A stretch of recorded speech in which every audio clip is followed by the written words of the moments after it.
Welcome to another episode of Parenting Teens Advice Redefined for Today's World, where we have the real, raw, and honest conversations with what it's like to raise our teens and how to look inside and see if, maybe it's not them, maybe it's us, and how we find the magic in that, I think, is so important. And today I am so honored to welcome Tammy J. Cohen, a speaker, author, podcaster, and founder of Women Beyond the Table, a vibrant network helping women thrive in business and life. Tammy is also the force behind TC Brand Consulting, where she helps entrepreneurs align with their most authentic messaging. But what has captured my heart is her powerful book, Text Messages to My Son, a beautiful guide to creating meaningful parent-kid connections to our fast-moving digital world. Tammy lives in Manhattan with her husband and 3 sons, and she brings both wisdom and real-life experience to this conversation about staying close to our kids, especially our teens, when technology can so easily pull us apart. Welcome, Tammy.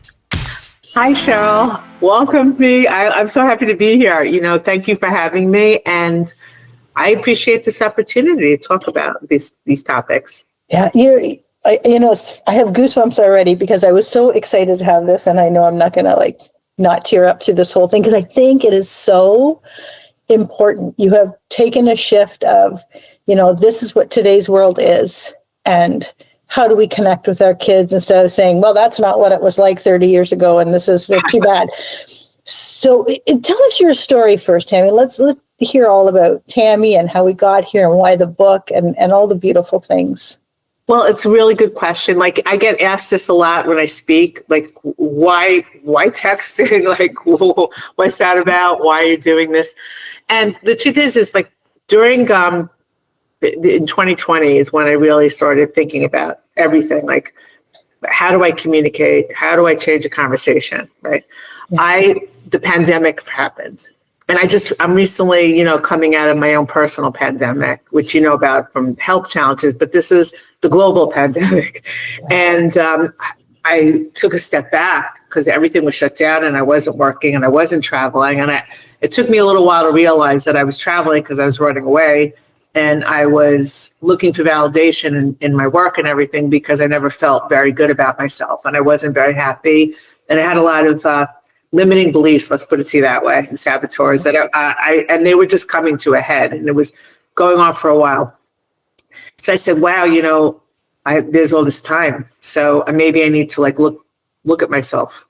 And what I did was I jumped in, I really jumped into the pool of personal development. I was Mindvalley and Tony Robbins, Unleashed Power Within, and Joe Dispenza. I was reading and Robert Sharma, and I was 5 a.m. club. I was in the 5 a.m. the whole 9 yards. I was going balls to the wall.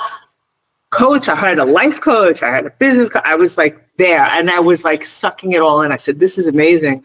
Everything I'm learning." And one of the things that Tony Robbins said that was really powerful was you read books. There are so many thought leaders out there who lived a long time ago, and they're brilliant. And what it took them 30 years to figure out, they put it in a book. Read, talk to a mentor, talk to somebody who's knowledgeable, who's older than you, who can share information with you, who can help you. I was wow, this is really interesting. And then I realized this stuff is so amazing. What I'm learning, they don't teach it in school. They don't teach our kids. They don't teach anybody about limiting beliefs or gratitude or worthiness or accountability. They don't really address that. When the kids are going through certain things, that it's okay and that you're not, nothing's wrong with you. It's just a normal time. But you are worthy, and what does it mean, and how to be thankful for things, how to appreciate. They just don't talk about it even. Yeah. So I think, you know what? These are really interesting concepts, and I want to share what I'm learning with my kids. So I started messaging my sons, and they were in their 20s. They weren't teenagers even at the time. My youngest was 20 at the time.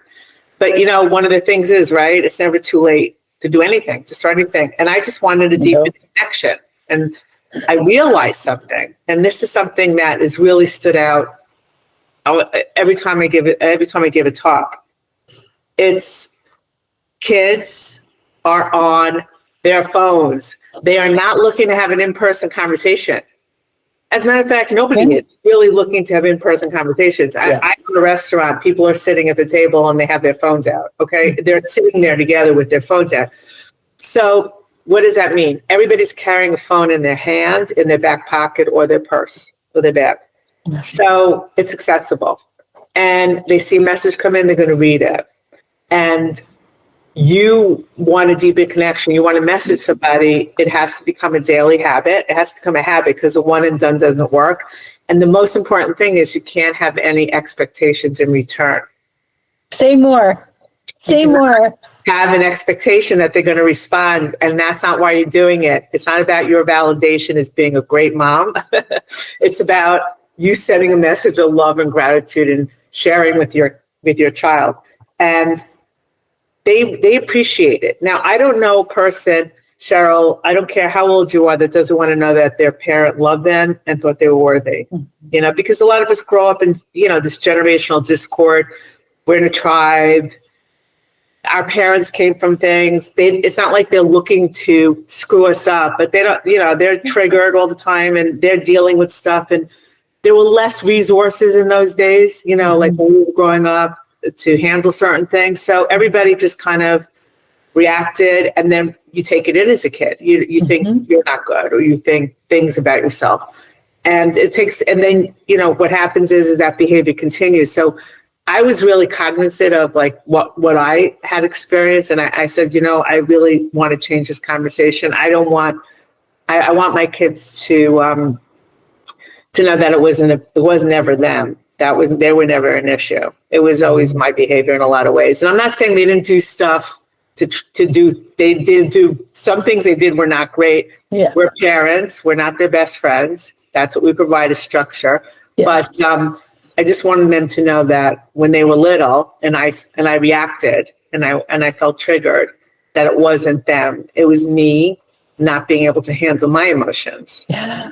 And that was really powerful. And that changed our relationship from, not just mom and kid, but to a human being, somebody they saw as a human being. And that's really how it all started for me. And it just went from there. I never stopped messaging.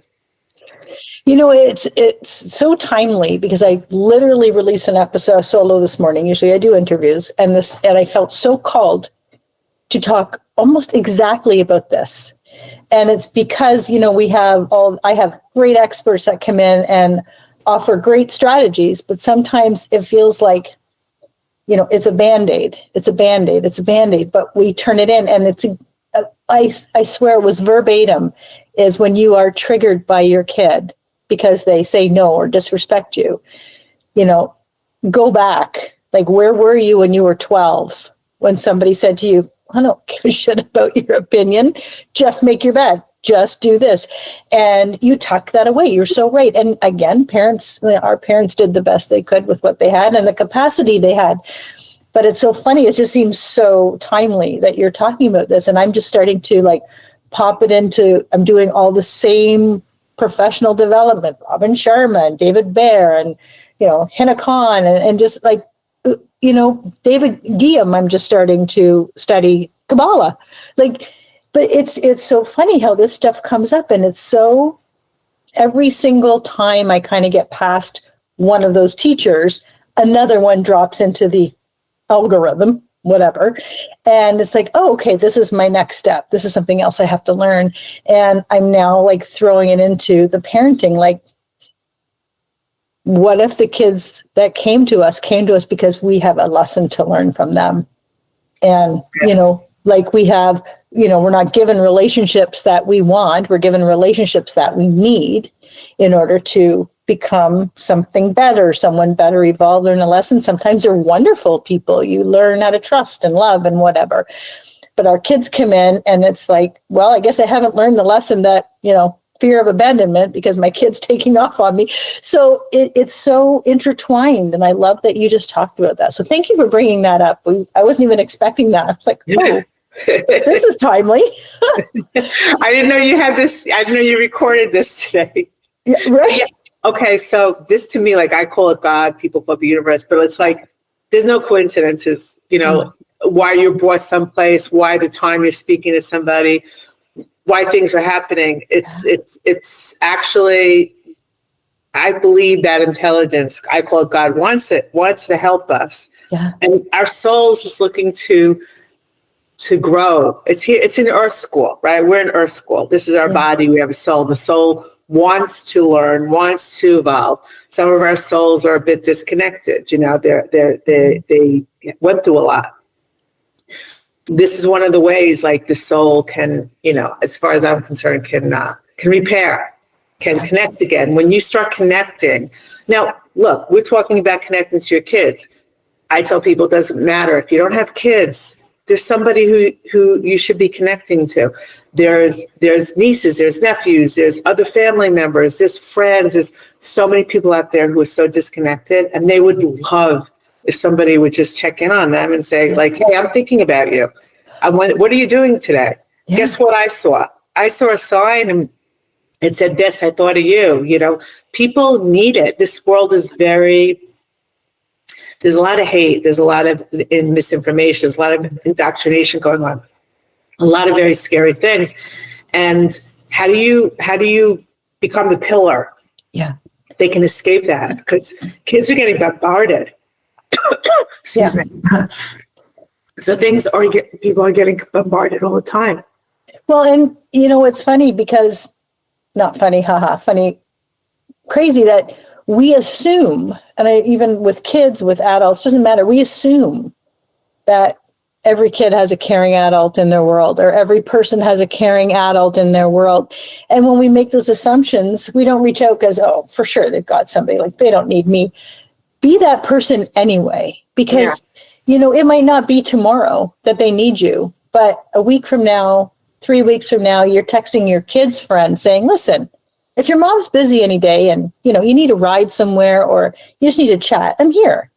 And you may not hear from them for 3 years, but then one day they will remember that you have opened that door. And it's not just kids. Like, we all need that connection. You're so right about that. It's really interesting. I was recently a guest on Jesse LeBeau has the Advantage program, and he's working with teens, with kids. Mm-hmm. He's actually going to schools and hearing their stories. And he has, I'm going to send you, I want to connect you. I'm going to send you the video clip.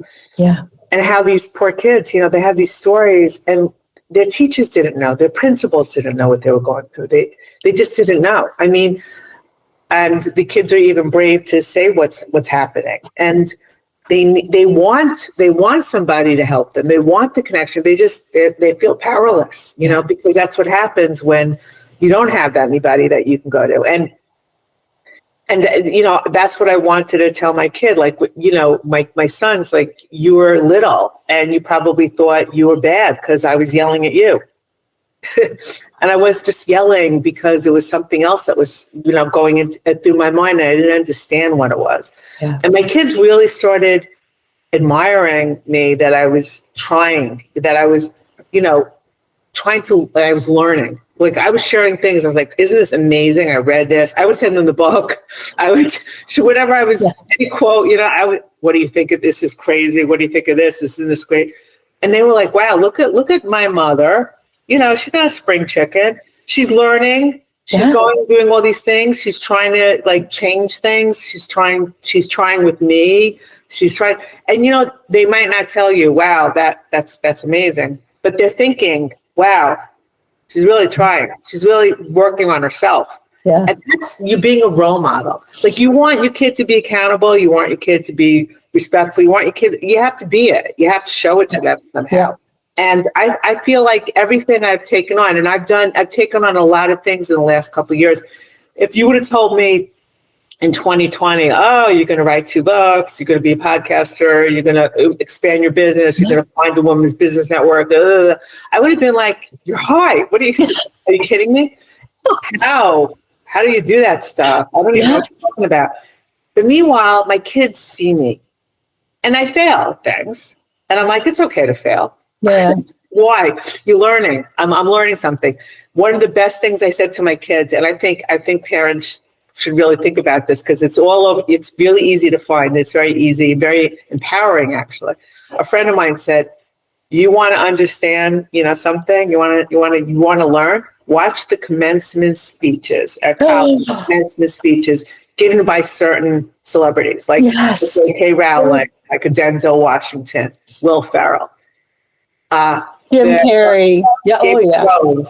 Rose, I forgot his name. Anyway, I started watching them, and I was like, I told him, you got to watch this, because all they did was talk about failure and how failure is a wonderful thing, how failure taught them so much, how they became stronger, how they pivoted faster, and that it's okay.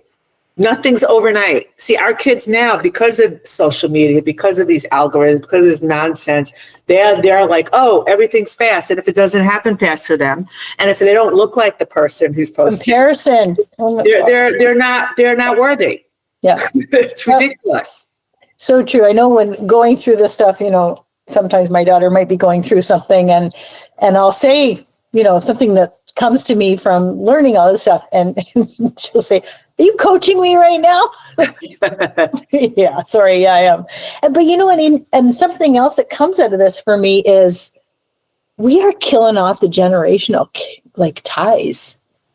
We are killing it off. We're not just going to be great for trying to be great for our kids, trying to make a difference, trying to be different.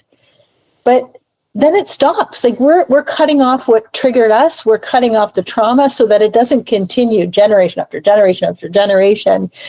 And so, even if we don't see, the light and the, the big transformations, we know that these little steps that we're taking, that, they are processing it and hanging on to it. And, they're going to hang on to what works and cut it off for the next generation and the next generation. And I think that's just amazing. I love that. I see it. I see younger people, the way fathers saying, wow, I have babies, but I want to do this. I want to mess with my kids. I had one father told me that he was doing it with his son who was getting in trouble every day. He was in middle school, and he just started a mess. He has a phone because in middle school, a lot of kids get phones in middle school because of safety and you can keep in touch with them. And he said, it just stopped. The stuff in school stopped because he just wanted to be seen. He just wanted to be heard from his father. And what about, families where they're breaking up and the father, they can't see each other. It's not amicable a lot of times. Mm-hmm. But for a father or a parent to be able to say I love you. I want to see you. I will see you. You matter to me. Those kind of things, and that these younger people are willing to do it, because they're like I said, there's more resources. It's more open to talk about these things. In our generation, I don't know about you, but I know the guy wasn't nurturing. They weren't. Your father, it was kind of he went to work. You know what I mean? It wasn't that they were sitting there and having those kind of conversations. Not that they didn't want to. They didn't know how. Yeah, bingo. And the phone makes it easy in a lot of ways to send a text. And look at all of I have grandparents who are texting their teenage, their college age grandchildren. They love it. They know how to text. And that's how they keep in touch. And they send these things. And you know what? The kids admire their grandparents. They love when their grandparents do it. They think it's adorable. Okay. Yeah. For some reason, the parent, you're it's annoying. But people tell me you're not being annoying. Don't even worry about what their response is, because it doesn't matter. You're not doing it about their response. You just keep doing it. The consistency, and this is what my kids wrote, because they wrote the foreword to the book, my sons. They said, knowing that somebody loves them, knowing that somebody's taking the time, it makes them bulletproof. Oh my God. And that's the impact. And when you send that message of gratitude and love, when you send that to somebody, right, it comes out of you. And that's a very high frequency vibrating energy. Love and gratitude are the highest. Yeah. So then, these poor kids are getting inundated by algorithms, by social media, a lot of bad stuff.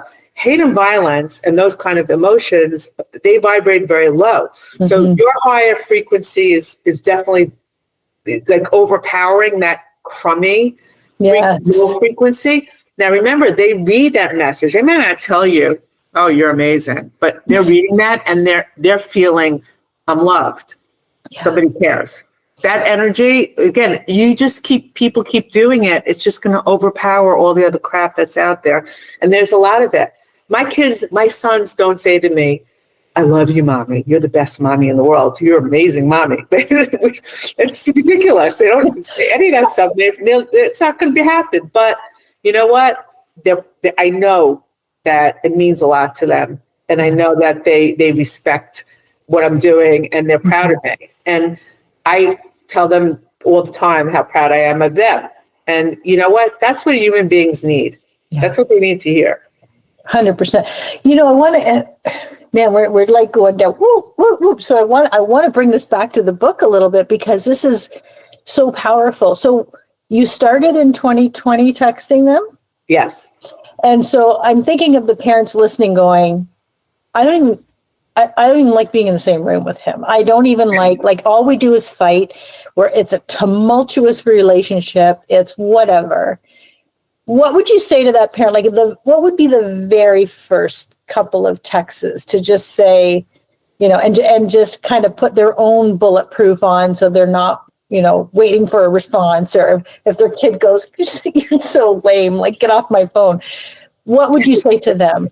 Right? What happened? I'm telling you. No, I mean, listen, I've had parents say to me, my kid said, what are you doing? Are you insane? Don't you dare start this with me. I'm like, so what? So what? Yeah. Listen, okay. It's okay. You don't have to you can just even start with, hey, you know, I'm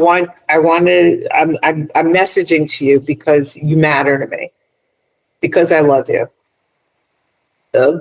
Maybe we're not seeing eye to eye right now, but I know we will see eye to eye because I love you, because I care, because I'm here for you. That's better than being in the room, because they can walk out and slam the door, but they're going to stare at their phone because the phone's in their hand.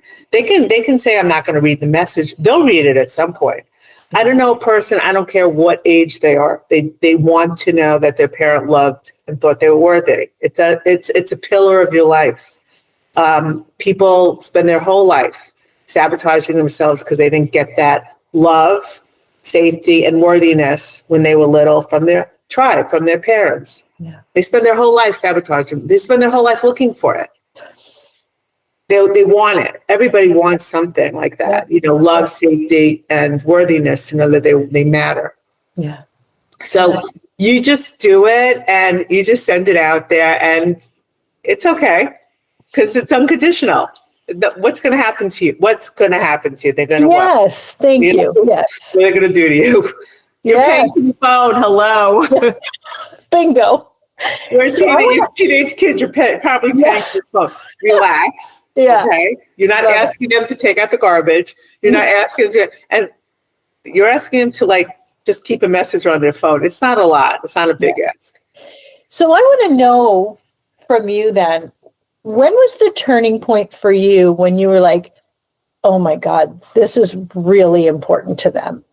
When did you know? Was there a time when you went, I'm never going to stop. This is so valuable?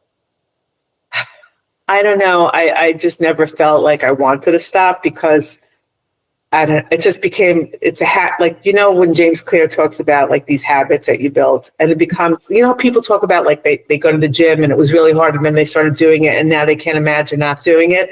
It's kind of like that muscle, you're just I'm sending love.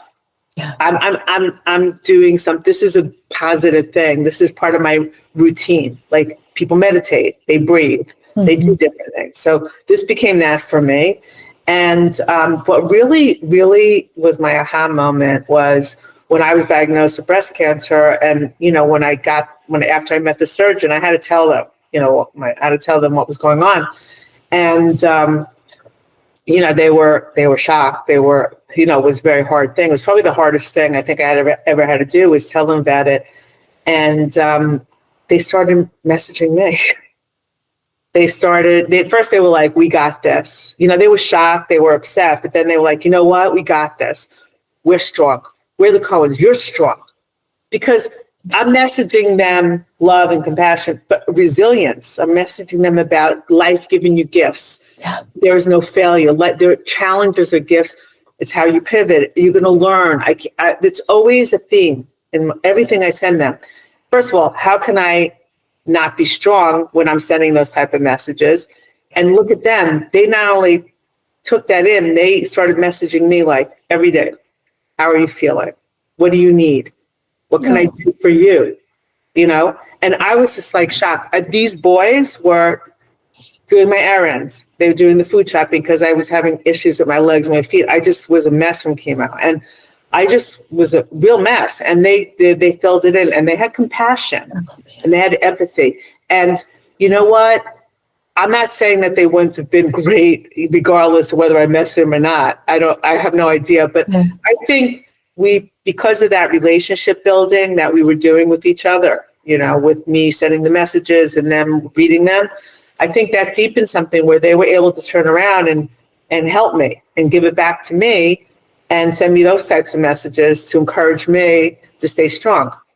That is so powerful. That is so powerful. So if somebody's sitting there saying, okay, well, like, do I send the same message every day? And like, what are you sending? Like, just an example of, you know, if mom's looking at her phone and was like, oh my God, first of all, you know, there's going to be that resistance, that fear of rejection that we have to speak to and eliminate. Mm-hmm. And then like 2 words, 5 words, is it too late to even start? Do I do like every day the same message? Like, is it going to be boring? Like, speak to that, Tammy, because I think you have the answers for that. Well, first of all, it's never too late because I started doing this when I was 58. My kids were in their 20s. So it's definitely never too late. I think one thing you have to be very cognizant about is to who you're talking to, because see, kids get their phone in middle school, there's high school, there's college, it's the adult child. Okay. Yeah. Each of those milestones, when you're leaving lower school to middle school, you're becoming more independent, right? Then middle school to high school is more independent, but you're still living at home. There still needs to be a structure. Yeah. Then those kids are going off to college. Those high school kids are going to college before you know it. They're not living at home. They're living somewhere else. They come home, but they're living somewhere else. There's a whole other level of independence. And then that adult kid, they live on their own. They're supporting themselves. So you can't talk to them the same way, first of all. You have to know. So that middle school kid, you're not going to get into a longer message and start bringing in thought leaders because it's a middle school kid. A high school kid, and you know, you still have to have some. And with the middle school, there are reminders. There are reminders. There are commands that go in there because they live at home. So you have to know who you're talking to. For me, the funny thing is that everything I was reading, if I noticed something or I was reading something, I wanted to share it because it was interesting. Sometimes, you'll see something, you'll read something, you see something somewhere, and you'll be like, wow, that's so cool. Yeah. That's what I would do. I'd say, that is amazing. I want to share that. Every message of mine starts with good morning, good afternoon, sunshine, because I call them my sunshine. Mm-hmm. Everything is starting with how much I love them from this life to the last life. Okay. And with heart emojis, because I use those. I use a sunshine emoji. Those are the emojis I really use. Yeah. I squeeze in there, you're extraordinary, or what I like about them, what I love, I'm proud.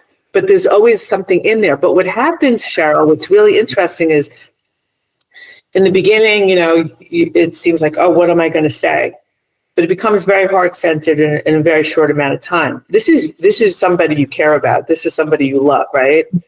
It starts coming out. You start noticing things. Like sometimes, you walk the same path, you drive the same path, you notice nothing. And then all of a sudden, because you're taking a moment to be present and send something to your kids that's intentional, you start being more present with other things, and you start noticing things, and you start talking about it. You start talking about, I don't know, nature. You start noticing there's a sign. Oh my, did you see that sign? I saw this sign. And I told my kids, I used to say that, I never noticed that sign was there. I just saw it, and it said, God loves me.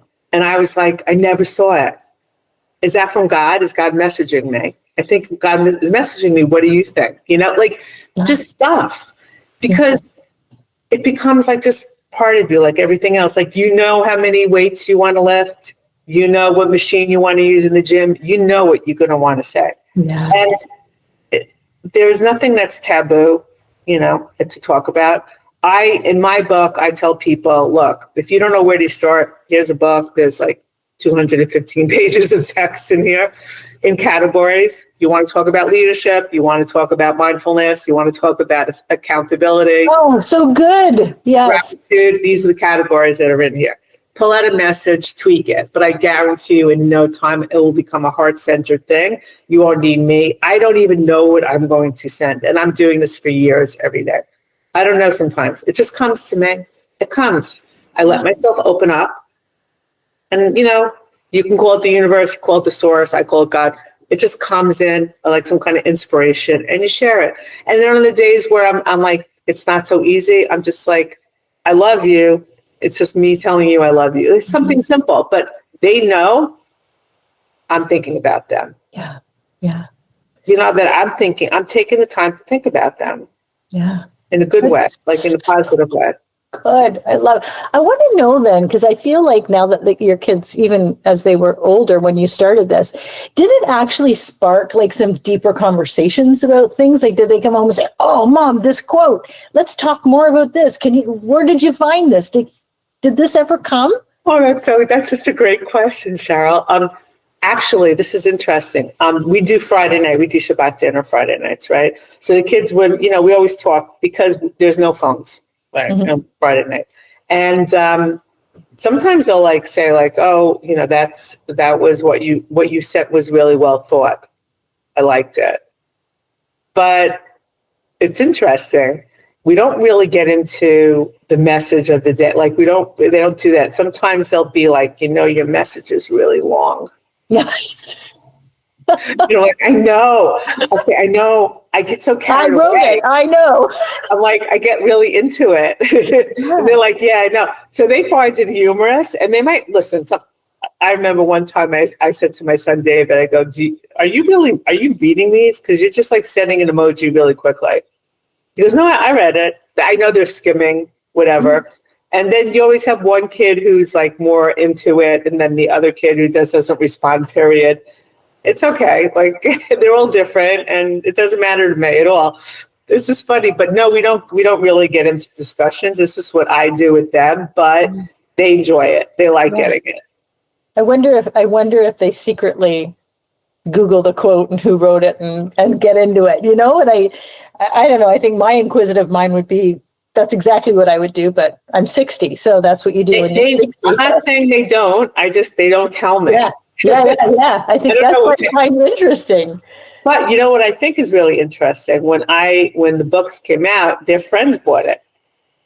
Their friends were very supportive. Their friends. Wow. And I was really touched by that. And they were just like leaving reviews on Amazon. They were like so proud of me because I think they enjoyed it. I remember when I was a little kid and I would go to school and the message in the lunchbox. Oh, yeah.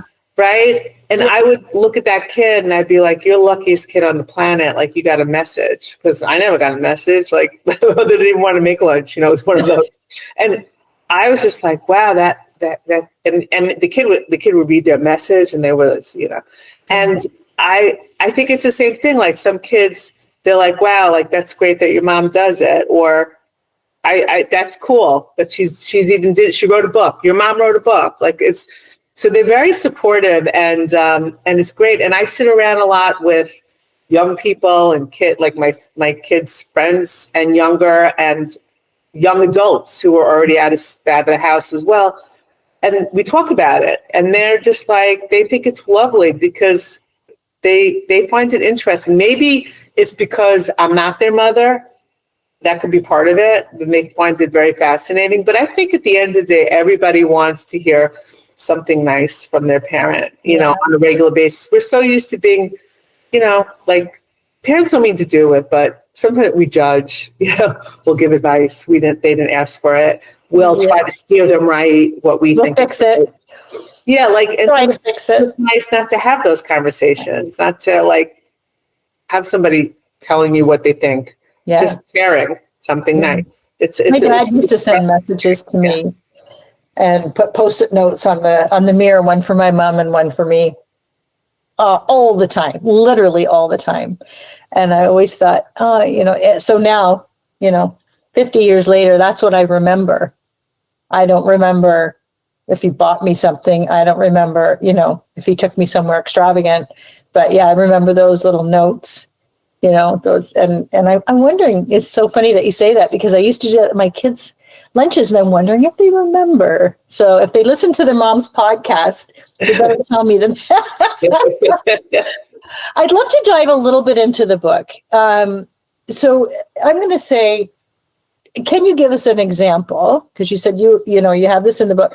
So let's say the gratitude and appreciation. Can you share with us in the book or off the top of your head, like how you would text that to them, just so people have some idea? Oh, I would always I start with, I'm so grateful that I got up today and that I was healthy. And, I'm really grateful when I go to sleep. I say, and everything's okay after the day. I tell them when I was young and, and I was going out and partying, that was, I used to wish for to go out and to have fun and to have this and to have that. And now I'm just grateful to know that we're all healthy, like simple things like that the day went by and you're okay, that the day went by and I'm okay. Simple things like, oh, the sun is up. I have such gratitude that the sun came up. It's raining. I'm so grateful for the rain. We need the water. Just simple things, like the simple things to be grateful for. I have a roof over my head. We have a roof over our head. We have food to eat. We're so lucky, and I thank God for that. I thank God that we live in a time that we're not facing our country in a war, like the simplest things.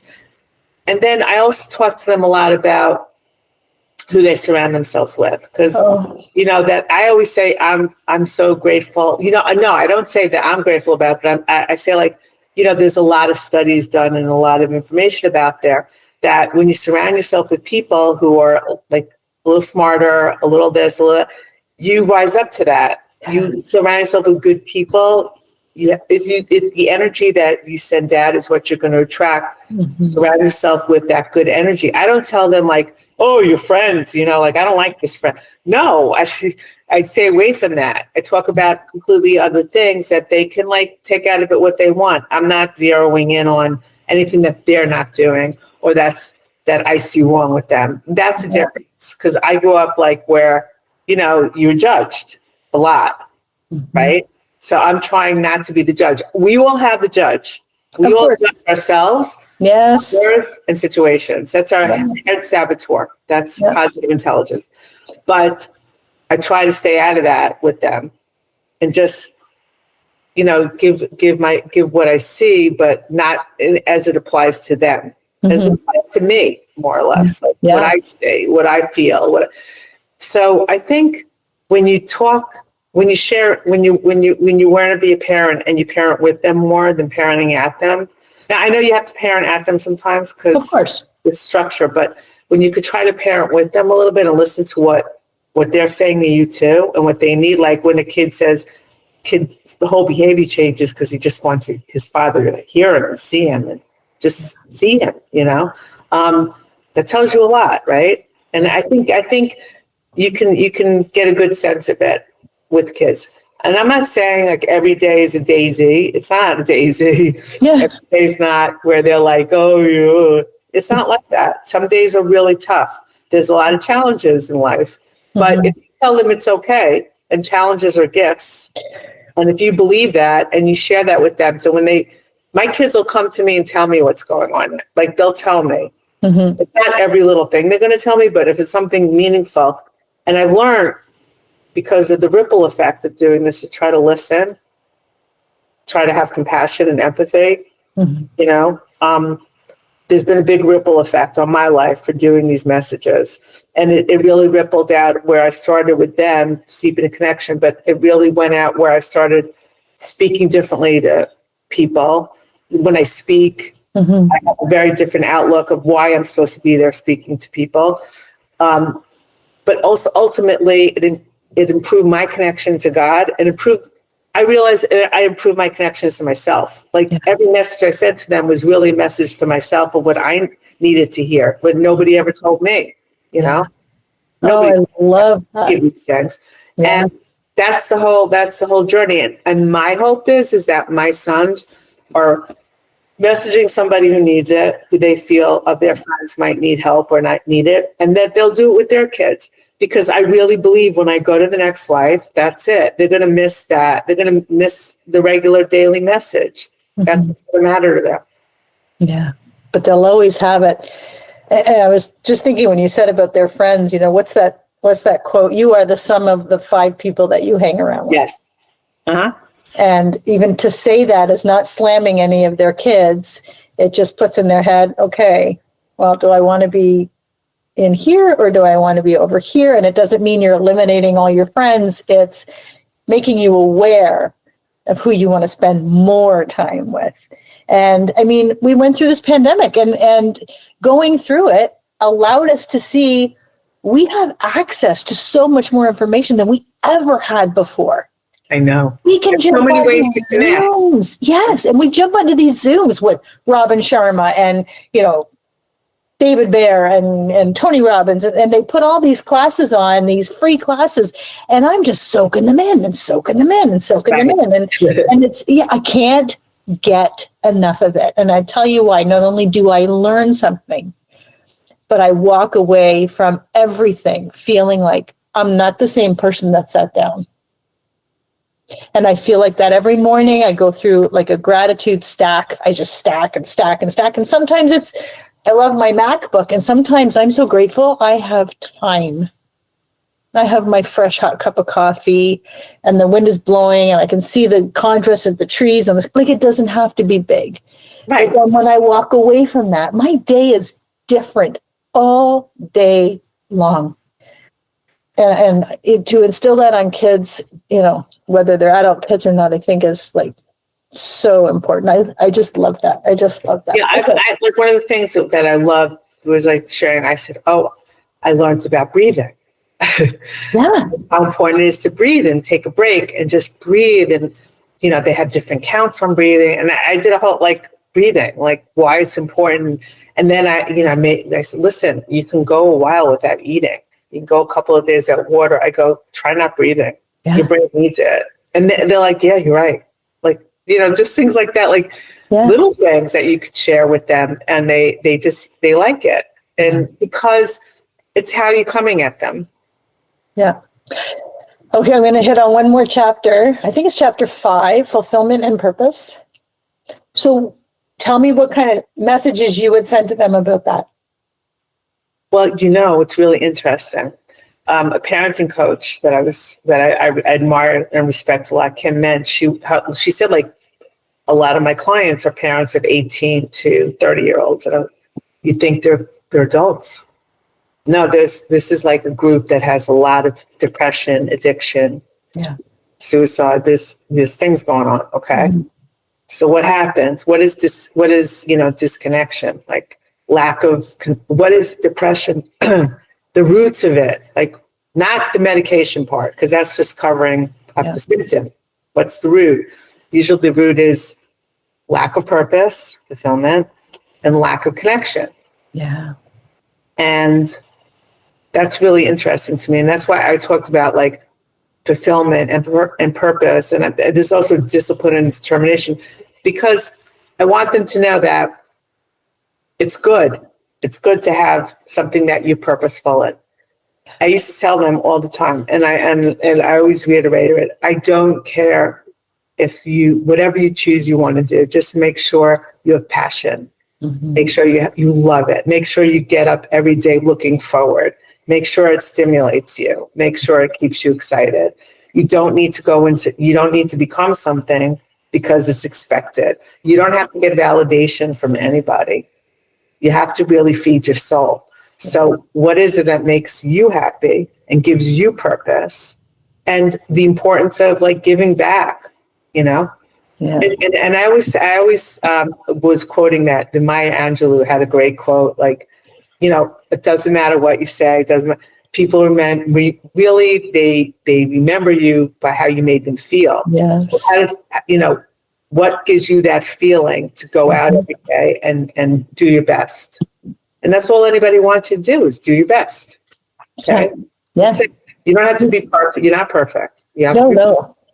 So that was really the theme of fulfillment and purpose, is to find that thing that lights you up and to go and do the best you can at it and take small steps. I always say to them, don't, like, one of the things I learned is that don't think about the future because it'll drive you insane. And you don't know how it's going to turn out. So why are you worrying about it? Yeah. The past is gone. You're in the present. So focus on the present, and that break everything down into one simple step. Mm-hmm. Because, you otherwise it's so overwhelming when you think of everything you have to do. Just do one step and God will open it up and another step will come to you. Yeah. So you can do anything you want and it's never too late. That's fulfillment and purpose. Take one step at a time and have passion. Yeah. And when you give back to others and you provide value, the money will come in. Yeah. Yeah. And that's what I quote about even driving. Yeah. I can't remember who to credit, but it was, when you're driving in the dark, your headlights only go 12 inches in front of the car, but you keep following that light. You don't see the dark, you don't see behind you, you don't see beside you, you just see, so just keep going towards that, whatever your light is. And I loved how you said, you don't have to become someone, you already are someone. So you don't have to become anything. It's already you. And, just amazing. This has been, I feel like we could go on for another 5 hours. Good, Cheryl. I think we're going to need a sequel. I think so. I love talking to you. Your energy is fantastic. And I'm so grateful you're here. And what I really love about your story is that it just reminds us that, connection isn't about the perfect moment. It's just about showing up in the smallest ways. Just show up, and your daily text messages prove that consistency and intention, can open the doors for our kids, even when they seem to be kind of pulling away. And this is kind of what I mean to parents. Like in every podcast, almost, I say it's not them, it's you, but that's how we can find the magic, because we have full control over what we do from there. Well, it's really interesting because I was just, I was on a previous interview and you're saying, like, parents who are like, they're saying, my kid isn't in touch with me, and they grew up and they moved out and they did. And the point is that you're raising your kid to become an independent entity. This is what they're supposed to do. They're supposed to distance more and distance more. If they're still saying, Mommy, I need you, Mommy, do this, Mommy, do that, that's not what you want. You want them to be that healthy person that goes forward, and they can start their own family and they're independent. They love you. They're not seeing you, but just because they're not calling you and on top of you doesn't mean that they don't love you. Yeah. And it's very easy for you to pick up now the slack, because instead of them reaching out to you, you can reach out to them and just say, hey, I'm here. I'm thinking about you. I love you. You're very worthy. I'm proud of you. Yep. Telling somebody you're proud of them is just like the best thing you can do. I love who you married. I love who you're dating. And even if you don't, find something that you like that they're doing. Yeah. But you want them to, distance, keep going and getting more independent. And a parent who is okay with that, and it's really important to be, your messages will tailor into the next stage where they're into this new path and having more independence, Remember when you were like that age, it's something you have to think about when you go back to that age, when you were 21 years old. Yeah, you're a little selfish. You're busy. You're out there. You're doing stuff. It's like you want to sit there and have your parent on your head. You want your parent. Where are you? What are you doing? Why don't you talk to me? Why don't you talk to me? Like, seriously, you don't want it either. It's normal. Like, let them be.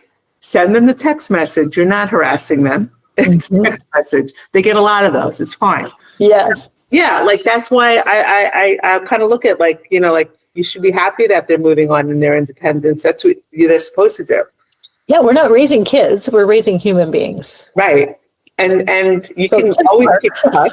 That's what the phone's for. And you don't need years of therapy, and you don't need like any of that stuff. You have a phone, you have a phone plan. So that's it.